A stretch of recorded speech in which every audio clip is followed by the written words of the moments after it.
In this video, we'll explain how to use and maintain a powered air purifying respirator, also referred to as a PAPR. PAPRs will only be issued to workgroups required to operate or replace silver link fuses, as these fuses contain friable asbestos material. PAPRs shall only be used by employees trained in their use and aware of the workplace hazards. To use a PAPR, you must have completed the Working with Asbestos course, which is mandatory training for all field staff, and working on silver links and the use of a PAPR. While a single pump can be used by multiple users, hoods will be issued to individuals at their training and should never be shared. This is to prevent any potential hygiene hazards. PAPRs can be worn by employees with beards or facial hair. This is different to the P2 disposable respirators, which is the minimum respiratory protection required when working on switchboards, removing street lights, or conduits that may contain asbestos. A PAPR must never be worn in a confined space. It is designed to protect the wearer from inhaling harmful airborne particulates, not gases or vapours. And when in use, the blower must be running at all times. Before using a PAPR, always check for visible signs of damage. Starting with the hood, check the faceplate seals for signs of wear and tear or excessive distortion. Inspect the hood for rips or holes in the fabric. Check the integrity of the head harness, bed fixing and webbing. And check the visor for any scratches that could obstruct your vision.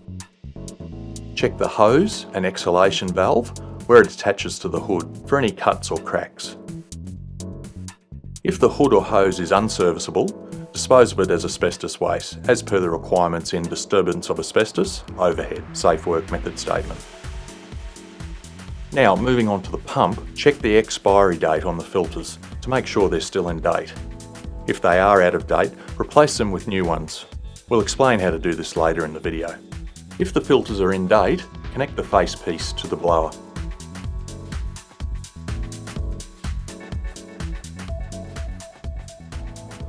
Press the start button to start the blower.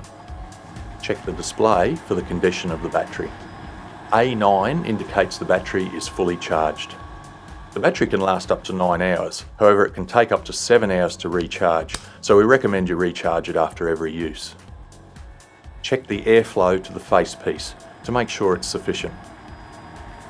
P9 indicates the blower is at full power and will easily reach the minimum flow rate.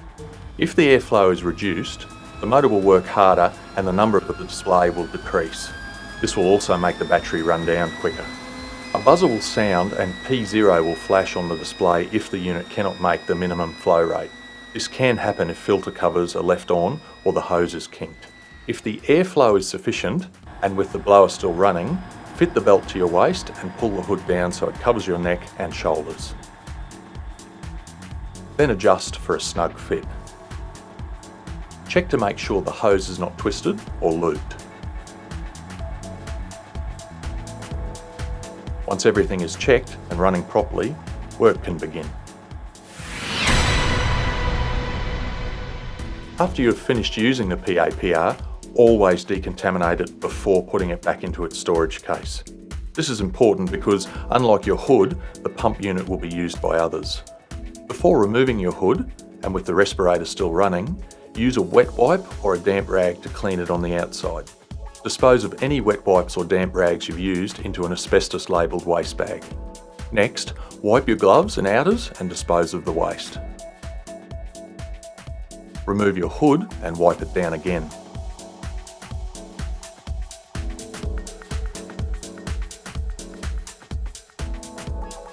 Once that's done, remove the unit from your waste and turn off the blower.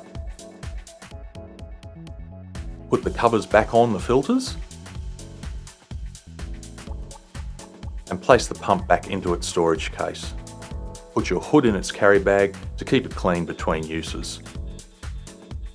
Put all the bagged waste in a safe place in your vehicle where it can't be punctured. Dispose of it in an approved asbestos waste bin at the depot or the nearest local authority asbestos disposal site. These details are found in Disturbance of Asbestos Safe Work Method Statement number 10. The The PAPR filters must be replaced at least every 6 months. They are to be ordered only through the stores using the inventory identification number shown on the screen. To replace the filters, you must wear a P2 disposable respirator and disposable gloves. Remove the filter covers.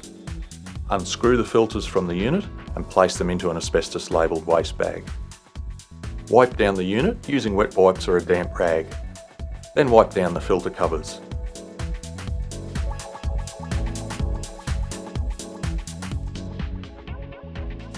Dispose of any rags and wet wipes you've used in a waste bag. Once the unit is clean, remove and dispose of your gloves. Always remove your respirator last and dispose all waste in an asbestos labelled waste bag.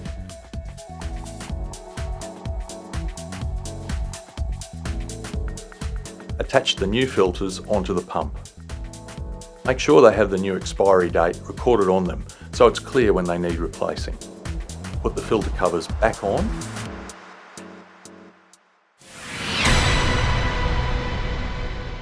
When not in use, the PAPR must be stored in its weatherproof case in a clean, dry environment, away from direct heat sources. And your hood should be dry and clean before putting it back in the carry bag. It is important to maintain your PAPR to ensure it operates properly.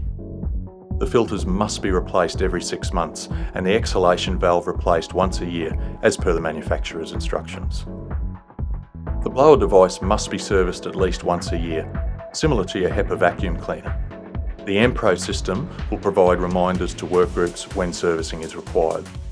For further information on PAPRs, refer to the operating instructions that come with the unit. An electronic copy is also available on the Asbestos Management SharePoint site.